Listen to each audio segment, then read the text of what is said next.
I'm glad you all came today, and I'm just here to just entertain you a minute. I'm going to give you no photos. No, it's not in my contract. It's against the union. You'll have to pay extra. No, I got some chuckles, so I had maybe I'll use 5 minutes of your time. So I got curious. I was reading ZipRecruiter yesterday for what it takes to be a good secretary, church secretary. And I thought it was interesting. I just went off on a jag and started reading on this. And Google says that a church secretary, your responsibilities include answering telephone calls, managing schedules, filing, and generating the Sunday church bulletin. You also record personal data regarding new members of the congregation, visitors, and a variety of other issues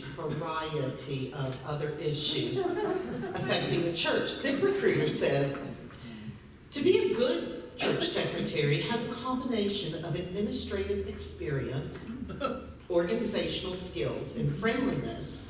You should be familiar with your many daily tasks, as well as the ongoings of the church. Work hard and keep all your files, databases, and work areas neat and organized.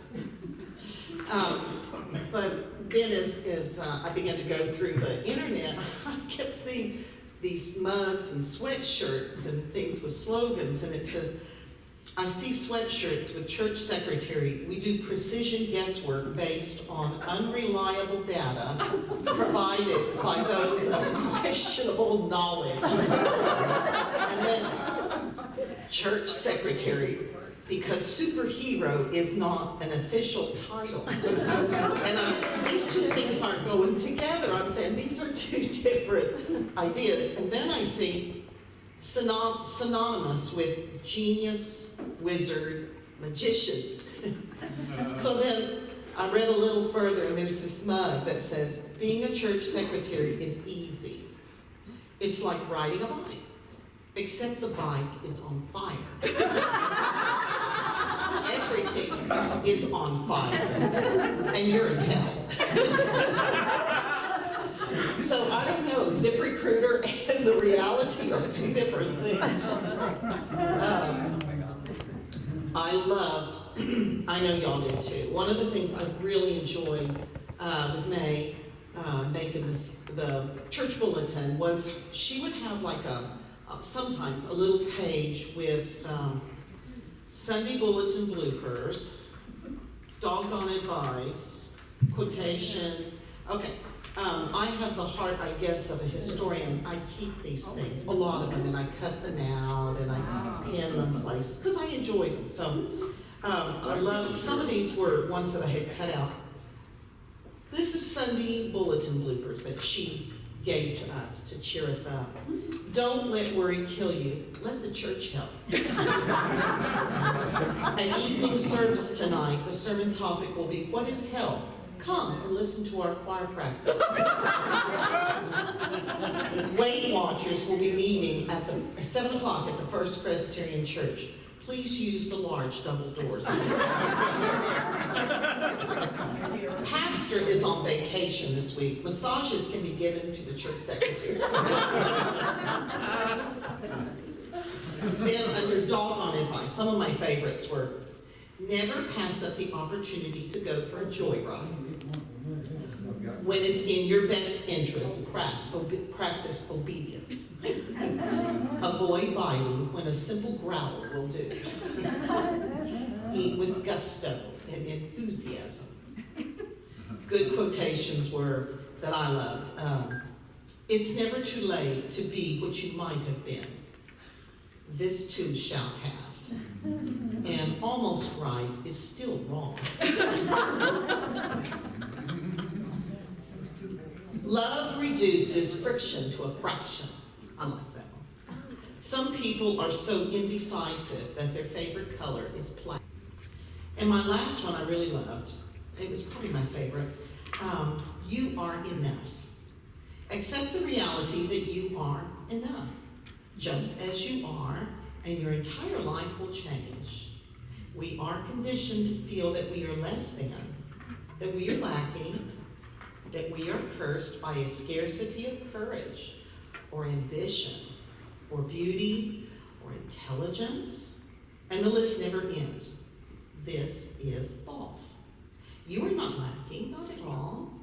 You are enough, even with your flaws, your insecurities, your fears, even with every single imperfection. You are enough. It's as simple as that you're lacking. You invite new and inspired possibilities. Take risks, be vulnerable, speak the truth. Be willing to look silly because you are enough, no matter what. Repeat these words. I am enough. Speak them into the mirror, close your eyes, and chant them. Shout them to the sky. Give yourself the gift of these words every day, and your reality will shift in unexpected, wonderful ways. You are enough. Thank you, May, for these wonderful.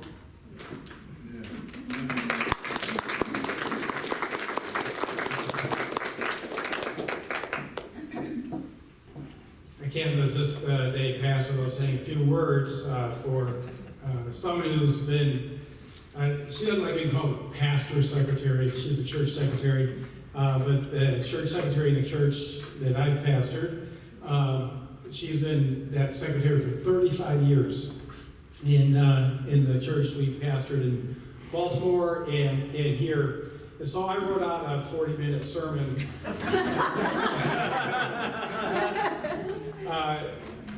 Because I appreciate all that she has done. And so she first became church secretary around 1980-89 after we moved to Baltimore. The secretary that I had in the church there left to get a better paying job. And we had 2 young kids, and our church, we lived on the church property. And they said, I think I can do that. And I said, well, put in the application, and she got hired. And that was right when the computers were starting. And so I trained her how to put programs into the computer. It was back in the MS-DOS days where you had to kind of tell the computer, wake it up. Told her how to feed the paper to the dot matrix printer with the tractor feed, and you rip off the pages and all that kind of stuff. She brought her skills and organizational stuff to work there. There at that church, we didn't have bookmarks. We had a little thing that you perforated on the edge of the bulletin that was ripped off, and same as the bookmark here. And so she brought that here when she became secretary here. We moved here in 2004, and a short time after that,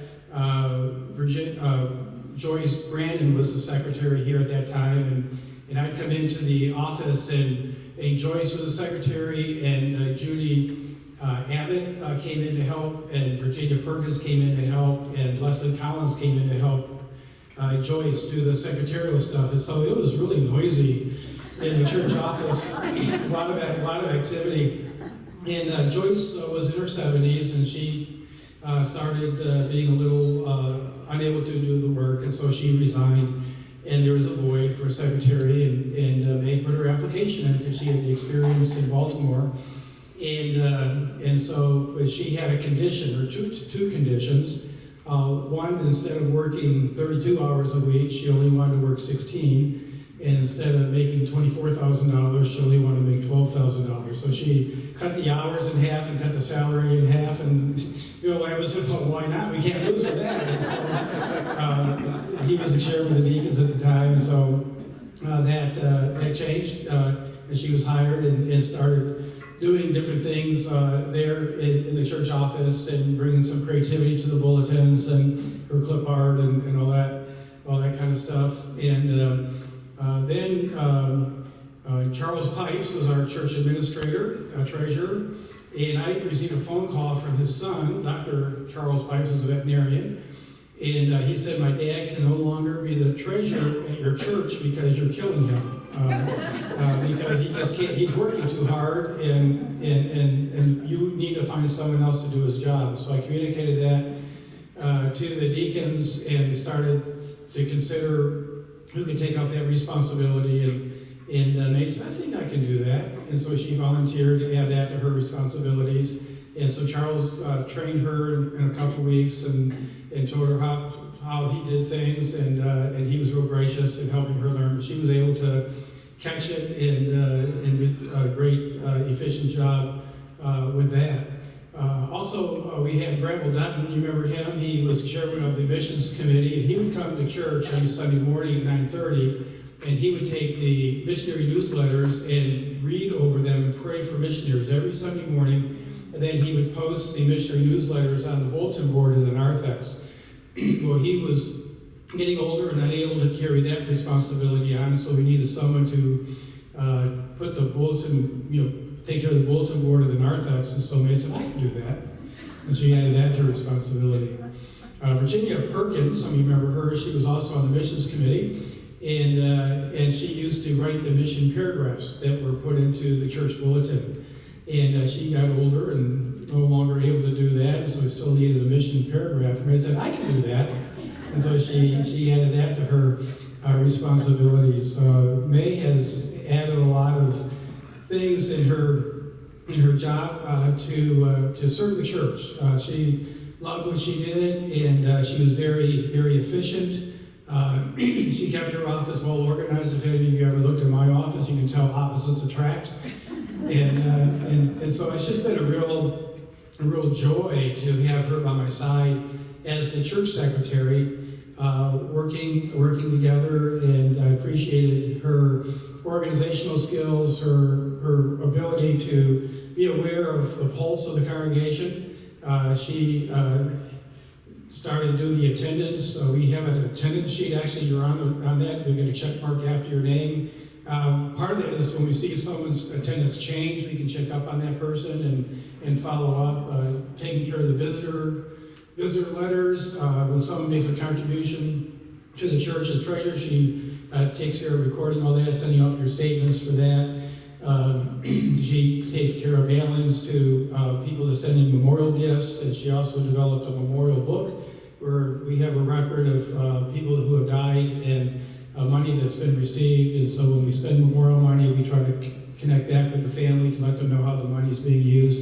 And she's been taking care of all that. She's basically been like the pulse of the hidden agenda of what's happening inside the church. And a lot of it, what she does is behind the scenes and not noticeable. Her husband is up front all the time, does talking too much. So she's always wanting the opportunity to take the microphone away from me. And so I'm going to give her that opportunity this time. Thank you. You're very kind. I love you very much. And I love all of you. All of you. You're all very special to me. I have a insecurity of standing in front of people. And so for me to be doing this right now and not fainting says something that I love you guys very much. And I have a whole different feeling of New Covenant than I did about Dundalk Press. I really feel like we're friends. I really feel like we're family. I never felt that in Baltimore. And so Paul knows. We tried. We really tried. But it's the southern hospitality, I think. But, I think they eat more here. Yeah, it's all about food. So I just, I'm just thankful to our Lord that He has guided us in this church, and I really enjoyed doing this job, and God knew all along everything was going to be the way it was, and I am so thankful for Carol Stevens coming to our church, joining the choir, and then I just kind of casually said, "Hey, Carol, what do you think about being the treasurer?" I'll give it a shot. And she's doing good. And Carol Kennedy, who's back as Jimmy, she's doing a good job being secretary. So the only thing I have to do now is give the keys to Carol for the lateral files in the treasurer's office. I'm done. But yeah, I really enjoyed it, and I did it for the Lord because I do love the Lord, and I do love this church. I thank you for this special time where we can reflect over these few years, and time goes on, you know, everyone's dispensable. So, yeah, thank you so much.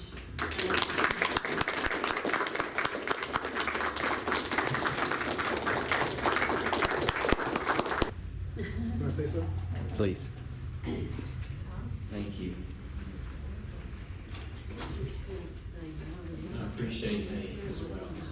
You know, I think I've been on the session for 7 years now, and the number of times that we've had to deliberate about something about secretarial work or treasurer's work has been absolutely zero. Never have had to consider it. One of the measures of a person's contribution is how many people does it take to replace her? In this case, there's 2. And we have a history of that. You know, when Judy left or moved away, when Devon and Barbara did the roast of Judy, some of you may remember it. We have a video. If you don't remember it, you can watch it on my YouTube channel. But one of the things they didn't say about Judy was how many people it would take to replace her, and there was about 6 or 7. In May's case, the deacons, I think, thanks to the deacons, I think they had the foresight and the wisdom to pick 2 people with the same name. Because if you think about it, you know, Pastor Paul, I'm not going to say he's getting older, but you know, he's getting to the age where you have to think about the number of brain cells that are still working, and you think it takes maybe 1 brain cell per syllable of the person you yell at when you need anything important done in the church. He used to have to only say 1 syllable, so maybe 1 brain cell. Thank you, Joe. I appreciate it. 2 syllables. Carol, he needs to yell Carol, and as long as not both of them are there at the same time, he's okay. So now he has to have 2 brain cells working to say a 2-syllable name and to get anything important done. So we appreciate Mai, we appreciate all she's done that we haven't had to know about, and we appreciate the ladies that stepped up and willing to take over. So thank you. Who's next?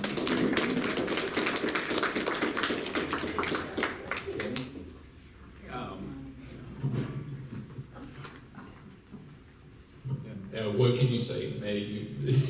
I mean, she was always terrific. The one, if I did forget, normally I tried to always do the deacon report right away and get it to her. And boy, there was one time I forgot, and I'm getting a call from May. You know, where is that group? And I said, oh, I sent it to you, and then it's like, oh, I guess I did. So yeah, May was always on top of everything, and like Paul and Dave said, you were always there. Thank you, May. You were truly a treasure here.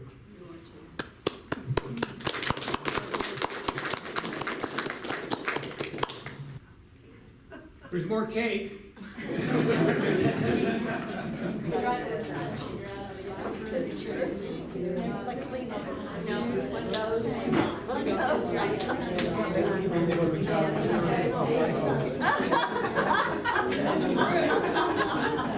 That's quite an accomplishment. Judy nominated. That's great. There you go. What did you say? Thank you, Joe. I know. Well, that was a God thing. I'm not kidding. I couldn't remember.